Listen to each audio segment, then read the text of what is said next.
विपुल नाम के गांव में सुदर्शन नाम के हीरों के व्यापारी रहा करते थे। उनके परिवार में उनकी पत्नी और एक बेटा था। वो बहुत ही अमीर थे और इसी कारण उनका समाज में बहुत रुतबा था। सुदर्शन ने कड़ी मेहनत कर अपना खुद का बिजनेस शुरू किया था, मगर सुदर्शन को एक बात खाए जा रही थी। वो एक दिन अपनी पत्नी शुभदा से, अरे शुभदा, ये सारंग अब 25 साल का हो गया है। इसका एजुकेशन भी कंप्लीट हो चुका है। ये आगे कुछ करना चाहता है या नहीं? क्या तुम्हें कुछ बताया है उसने? नहीं तो सारंग ने मुझे कुछ भी नहीं बताया, लेकिन वो अपने दोस्तों के साथ हमेशा ही बाहर घूमता रहता है। शुभदा, ऐसे तो नहीं चलेगा ना। जब तक हम हैं तब तक सब ठीक है। हमारे जाने के बाद ये सारा कारोबार तो उसे ही संभालना है। उसे सब कुछ संभालना आना तो चाहिए। जी, मैं भी तो यही सोच रही हूँ, लेकिन हम क्या कर सकते हैं? रुको, आज उसे घर आने दो। आज तो उससे मैं सब पूछ ही लेता हूँ। सुदर्शन और शुभदा बातें कर ही रहे थे कि तभी सारंग अपने दोस्तों के साथ उसके कमरे में जाते दिखाई देता है। तो सुदर्शन उसे आवाज लगाते हुए, हाँ पिताजी, क्या आपने मुझे आवाज दी? हाँ, मुझे जरा तुमसे बात करनी है। सारंग अपने दोस्तों को कमरे में बिठाकर उसके पिताजी के पास आता है और वो अपने पिताजी से, हाँ बोलिए पिताजी, क्या बात करनी थी आपको? बेटे, तुम्हारी अब पढ़ाई पूरी हो चुकी है। तुम आगे क्या करना चाहते हो? अगर कुछ करना नहीं चाहते तो अपना व्यापार ही संभाल लो। अरे पिताजी, आप भी ना। मैंने इस बारे में अभी तक कुछ सोचा नहीं है। और हाँ, आगे चलकर तो ये सब कुछ मेरा ही है, तो मुझे किस बात की चिंता। एक दिन सुदर्शन अपने बेटे के बारे में सोच ही रहे थे कि तभी उन्हें बैठे बैठे ही हार्ट अटैक आ जाता है और उसी में उनकी मौत हो जाती है। कुछ वक्त बाद शुभदा सुदर्शन के लिए चाय लेकर जाती है, तो सुदर्शन को ठंडा पड़ा देख वो डर जाती है और वहीं पर जोर जोर से रोने लगती है। अपनी माँ की रोने की आवाज सुनकर सारंग कमरे से बाहर आकर देखता है तो वो भी चौंक जाता है कि ये सब अचानक से कैसे हो गया और जोर जोर से रोने लगता है। अब कुछ दिन यूं ही गुजर जाते हैं। सारंग ने सुदर्शन का कोई काम नहीं सीखा था, तो दिन ब दिन उनकी हालत बिगड़ती जा रही थी। ये सब देख शुभदा को भी टेंशन आने लगा था। वो अब टेंशन लेने लगी थी।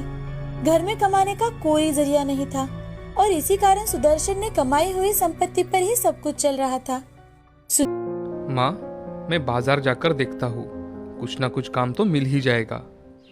ऐसा कहकर सारंग बाजार चला जाता है। यहाँ वहाँ घूमने के बाद भी उसे कहीं पर भी काम नहीं मिलता कि तभी वहाँ पर खड़े दो आदमी एक दूसरे से, अरे ये वो सुदर्शन जी का बेटा है ना?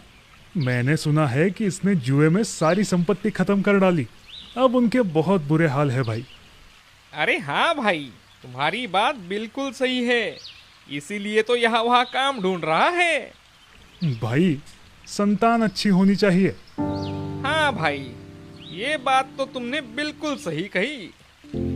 सारंग उन दोनों की बातें सुनकर निराश हो जाता है और अपने घर लौट आता है।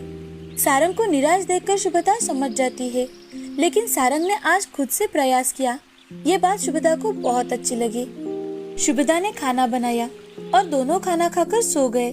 अगले दिन शुभदा सारंग से, सारंग, मेरे पास ये 2 सोने के कंगन हैं। तुम इसे बेचकर कुछ काम शुरू करो।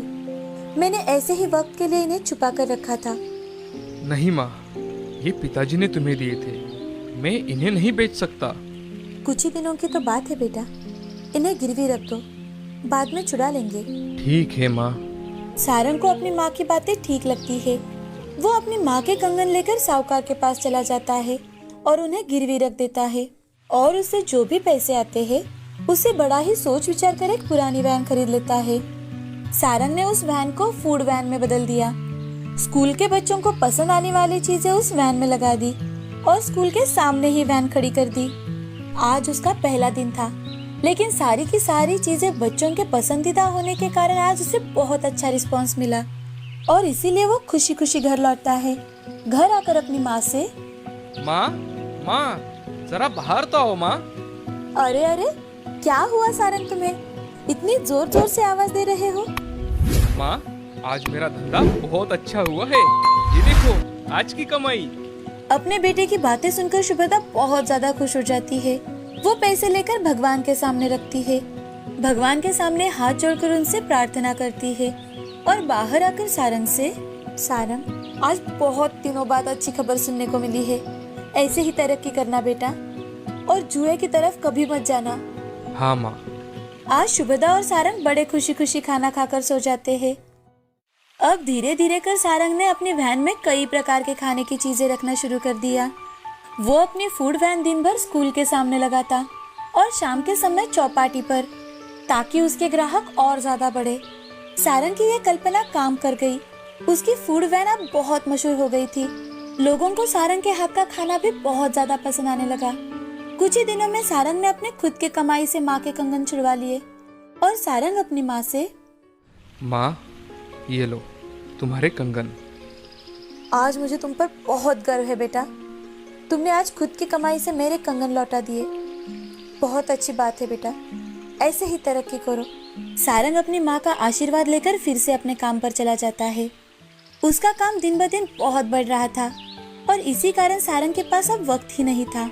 सारंग कितनी भी भीड़ क्यों ना हो, वो अपने खाने की क्वालिटी कभी नहीं बदलता। वो मेंटेन करता। बहुत सारे लोग फूड वैन पर खाना खाना पसंद करते।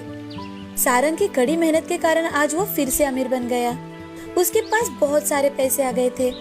उसने अपने पिताजी का मेहनत से बनाया हुआ घर फिर से खरीद लिया और अपनी माँ के साथ फिर से उस घर में रहने चला गया।